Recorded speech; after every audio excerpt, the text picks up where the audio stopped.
Praise God for this blessed time that the Lord has given us together like this. परमेश्वर के बड़े नाम की तारीफ हो जो एक धन्य समय परमेश्वर हम सबों को आज शाम के समय दिया है। Travel from faraway places and we are together here in the will of God. परमेश्वर की इच्छा के आधार पर हम कई जगहों से लंबी दूरी की यात्रा सफर करने के पश्चात यहाँ पर मौजूद हैं। It's my prayer together with you all and strong desire that the Lord would refresh us as we are together. और जब हम एक साथ समय बिताते हैं तो मैं परमेश्वर से प्रार्थना करता हूँ कि मसीही ताजगी के साथ यहाँ पर हम मौजूद रहें। And I'm thankful to God for giving me this occasion to stand before you with God's word. और मैं परमेश्वर का धन्यवाद देता हूँ कि उसने परमेश्वर के वचन को लेकर खड़े होने का जो सौभाग्य मुझे दिया है। And I'm thankful to God for this opportunity and thankful to the dear responsible brethren of KML for extending this opportunity to me so that I could share this morning. और इस समय का मैं धन्यवाद देता हूँ और विशेष तौर से केएम के उत्तराधिकारियों को, भाइयों को जिन्होंने मुझे इस सेवकाई को मेरे हाथ में सौंपा है उस जिम्मेदारी के साथ कि निष्ठापूर्वक मैं परमेश्वर के वचन आप तक पहुँचाऊँ। I should say that I am really joyful in standing before you. और मैं इस बात को कहूँ कि मैं आपके सामने खड़े होने में बहुत ही प्रसन्न हूँ। The reason is I am standing with God's word. और उसका कारण यह है कि मैं आपके सामने परमेश्वर का वचन लेकर खड़ा हूँ। When I am joyful in standing before you, I should say that I am a bit, having a sense of insecurity also. और जब मैं आपके सामने ये इस बात को कहता हूँ कि मैं बहुत ही प्रसन्न हूँ, खुश हूँ, आनंद हूँ, इसलिए कि मैं थोड़ा सा असुरक्षित भी महसूस कर रहा हूँ। The reason is when I look from here, I see many brethren senior to me in work and in various ways, and to have been an encouragement through their ministry in the past to me personally. और मैं जब उस शब्द को कहता हूँ कि मैं असुरक्षित महसूस कर रहा हूँ, उसका कारण यह है कि मेरे सामने एक ऐसी झुंड बैठी है जो सेवकाई में बहुत ही अनुभवी है, उम्र में से बड़े हैं, मेरे से ज्यादा ज्ञान रखते हैं और उनके सामने मैं खड़ा हूँ। But still, that which encourages me is that I am standing with God's word. फिर भी मैं इस प्रोत्साहन के साथ और आनंद के साथ मैं आपके सामने खड़ा हूँ क्योंकि मैं परमेश्वर का वचन लेकर खड़ा हूँ। May the time be beneficial to each one of us. और ये समय हम सबों के लिए लाभदायक हो। I'm asked to take a class on the matter of commendation. और मुझे ये समय दिया गया है सेवकाई के लिए जो सिफारिश होती है उस विषय पर मैं बोलूँ। I broadened the title a little for my convenience. और मैं अपनी सुविधा के लिए इस विषय को थोड़ा सा मैं व्यापक तरीके से मैं इसको वर्णन करना चाहूँगा। I have retitled as Call and Commendation. और मैंने इसका एक शीर्षक इस प्रकार दिया है, परमेश्वर की सेवकाई के लिए बुलाहट और सेवकाई की सिफारिश। Before we go further, I would like to read a portion where we have the pattern for call and commendation. और उस विषय पर जाने के पहले बुलाहट के लिए जो ढांचा परमेश्वर के वचन में हम देखते हैं और उसको हम देखेंगे। I'm sure that even without telling the reference, you would know which portion it is. और जब विषय आपने सुन लिया तो आप अच्छी तरह जान सकते हैं कि वचन में कहाँ पर इसके बारे में जिक्र किया गया है। Acts 13. प्रेरितों के काम उसका 13वां अध्याय। And we will read the first 4 verses from the portion. प्रेरितों के काम की किताब उसका 13 अध्याय और उसके पहले 4 आयत हम पढ़ेंगे। अंताकिया की कलीसिया में कितने भविष्यद्वक्ता और उपदेशक थे, अर्थात बरनबास और शमौन जो नीगर कहलाता है और लुकियुस कुरेनी और देश की चौथाई के राजा हेरोदेस का दूत भाई मनाहेम और शाऊल।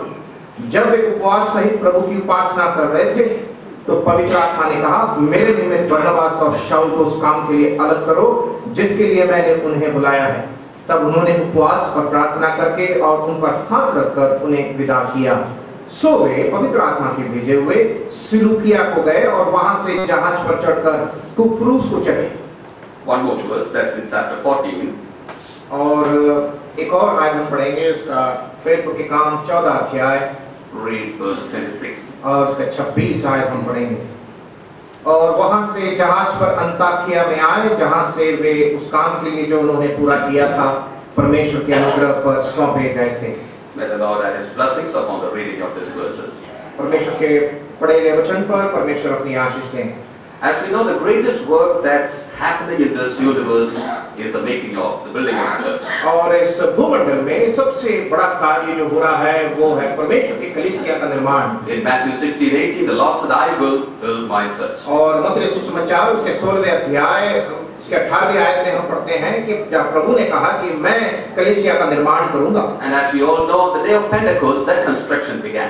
और हम अच्छी तरह जानते हैं कि पेंटेकोस्त के दिन इस भवन के निर्माण की शुरुआत हुई। And that work of the Lord is continually given now. और ये परमेश्वर का कार्य निरंतर चला आ रहा है। By the grace of God, the Lord has called us from various circumstances, from various backgrounds, and has given us a part in that great work that's happening. परमेश्वर हमें विभिन्न पृष्ठभूमि से, विभिन्न परिस्थितियों से परमेश्वर ने इस बहुत बड़ी सेवकाई को हमारे हाथों में सौंपा है। Paul says that we have received this ministry because of God's grace. और पौलुस कहता है कि परमेश्वर के बहुतायत के अनुग्रह के आधार पर हमें ये सेवकाई सौंपी गई है। We didn't anyway merit this.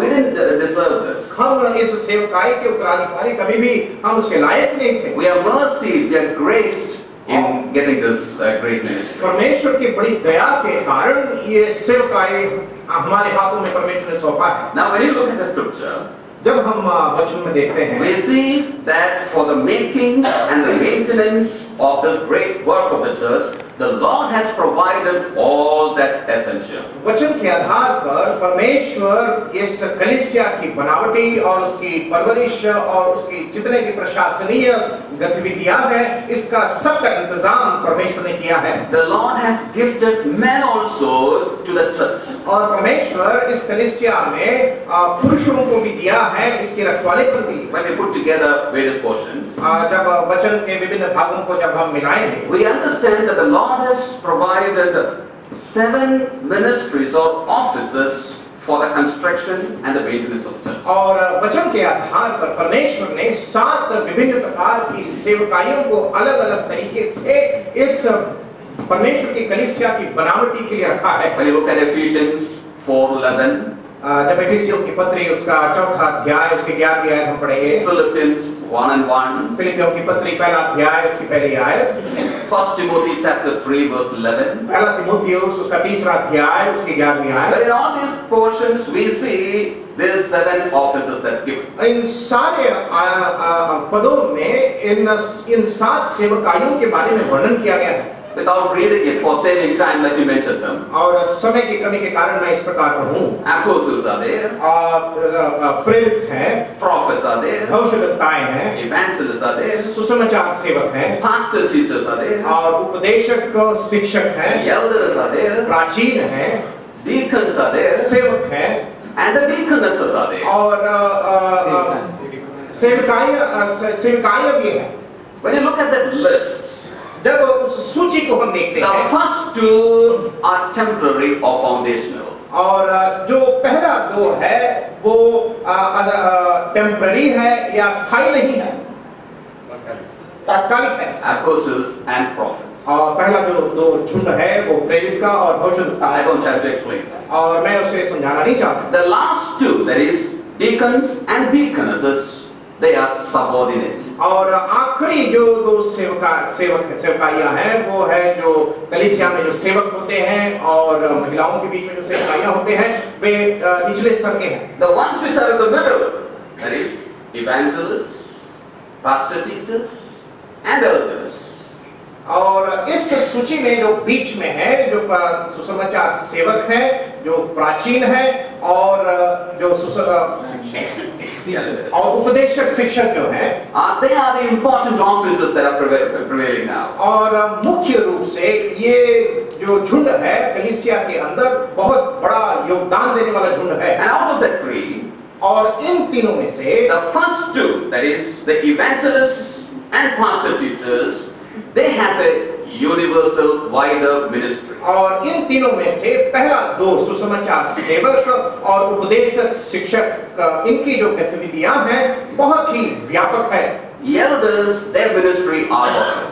और प्राचीनों की जो सेवकाई है वो स्थानीय है। These are basic things. I don't have to explain it from the और start. ये सब बुनियादी शिक्षा में आता है, मुझे समझाने की जरूरत नहीं है। When we think about call and commendation, और जब पौलुस और सिफारिश के बारे में हम अध्ययन करेंगे, we are mainly concerned and confined to that wider ministry of the evangelists and the pastor teachers.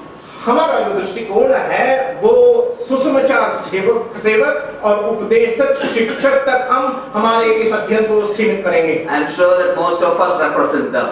और हम में से अधिकांश लोग उसको प्रतिनिधि करते हैं Many of us are evangelists. और हम में से अधिकांश सुसमाचार Many सेवक of हैं us are teachers who have provided ministry. और हम में से ऐसे कई लोग हैं जो वचन की शिक्षा देने वाले हैं So this call and commendation, these matters concerns them mostly. और पौलुस और सेवकाई ये एक बहुत ही व्यापक विषय है Now when you come to the scripture, जब हम वचन में देखते हैं in Acts and in the epistles, we see clear directions in connection with all this. और प्रेरितों के काम की किताब में और पौलुस के पत्रियों में इन विषय पर बहुत ही स्पष्ट रूप से उल्लेख किया गया है These are our guides given to us for our practice in the church. और हमारे कलीसियाई जीवन में इसमें स्पष्ट रूप से निर्देश दिए गए हैं For our conduct in the local assemblies or in the spiritual matters, we cannot have our own designs. The word of God is being given as the final authority. कलीसिया के बातों में और कलीसिया के प्रशासनीय बातों में हम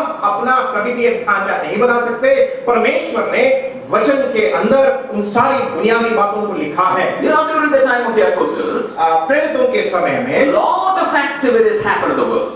इस संसार में अनेक प्रकार की गतिविधियां होती थी In fact, that first disciples, they turned the world upside down. और ये प्रेरितों के द्वारा इस सारे भूमंडल में उन्होंने हलचल मचा दी So a lot of things happened. बहुत सारी बातें घटी If all that were written well, lot of books would have been written on it. उन सारे गतिविधियों का अगर हम उल्लेख करने जाएं तो अनेकों किताब लिख सकते हैं But when you come to the Acts of the Apostles, लेकिन जब हम प्रेरितों की किताब में आते हैं we see that the Spirit's desire was not to record all that happened then, जब प्रेरितों की किताब में जब हम आते हैं पवित्र आत्मा का ये उद्देश्य नहीं था कि हर एक घटनाएं या गतिविधियों का उल्लेख किया जाए but certain things are being picked up and recorded for you and I. लेकिन उन सारी गतिविधियों से प्रमुख और विशेष बातें मेरे और आपके लिए लिखा गया है If that is so, अगर ऐसा है all that's recorded and given to us is very much important for our practice and doctrine in our day-to-day lives and assembly matters. अगर ऐसा है तो ये सारी बात जो वचन में उल्लेख किया गया है स्पष्टता के साथ ये